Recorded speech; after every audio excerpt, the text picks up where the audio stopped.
what's the style?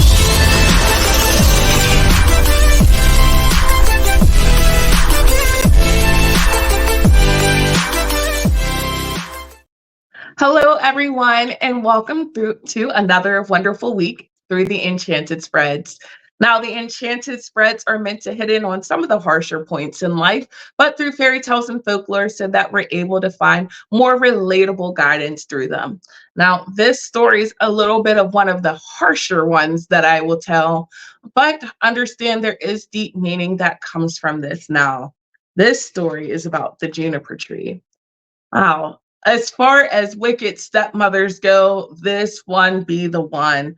Now, this is a story about a woman who so badly craved a child, and she asked for a child who had rosy red cheeks and skin that was pure white. And she nursed this juniper tree for years and years. And but she started to have visions, and she knew that her time was coming soon to pass.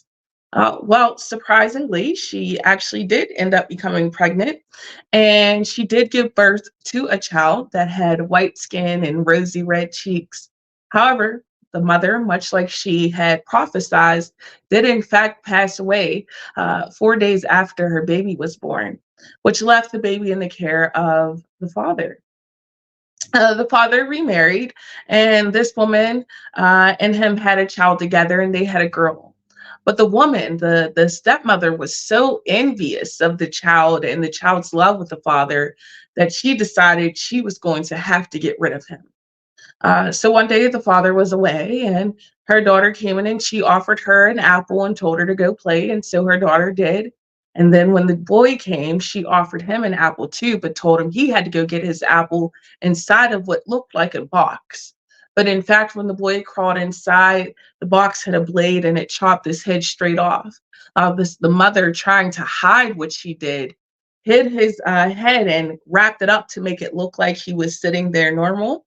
And then when her daughter came home, she told her to go ask him for an apple, and if he refused, then to smack him. And so the daughter did, and of course his head fell off. And the daughter was horrified and lived with such a guilt. She went to the mother and she cried and explained what had happened. The mother said, "Oh, don't worry, I'll handle this all for you." She lied to the father when he came home and said that the boy got lost and they couldn't find him. So for years, the mother lived with all of this lies and deceit. And the girl, she lived with grief and pain, as did the father. Now, what they didn't know was that this juniper tree was still out there, the one that the mother had planted, the one that the mother had prayed and asked and begged for her child to be born with. Now, the stepmother, not knowing much, had actually buried the boy's body right under that tree, same way where the mother is, which was a sacred space. So there, of course, like a fairy tale, the magic ends up happening and karma ends up coming around.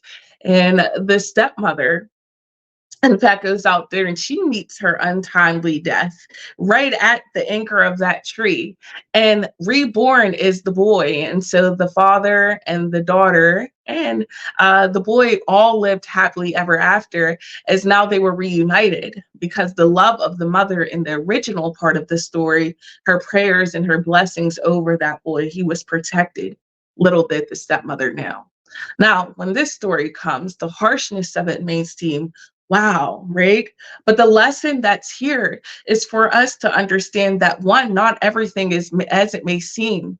Sometimes people who we think are close to us may actually be the people who have our worst intentions at heart. If you think the girl was betrayed by her own mother, the boy was betrayed by the stepmother. The husband was betrayed by his wife.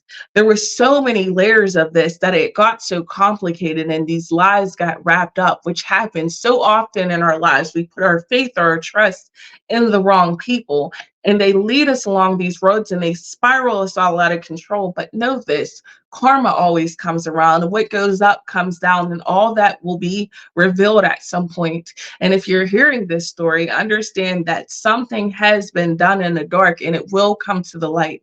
And also understand that you have to be mindful to not just trust anyone because their intentions are not always pure, especially the ones who may be close to us. So be mindful of the company you keep and be aware of the signs that they show as envy and jealousy can often breed hatred. Well, I hope that you found a lesson in this story, and I hope you enjoyed this week's fairy tale. Please stay tuned for all the great YouTube content, and we'll see you next week. Now what's the style?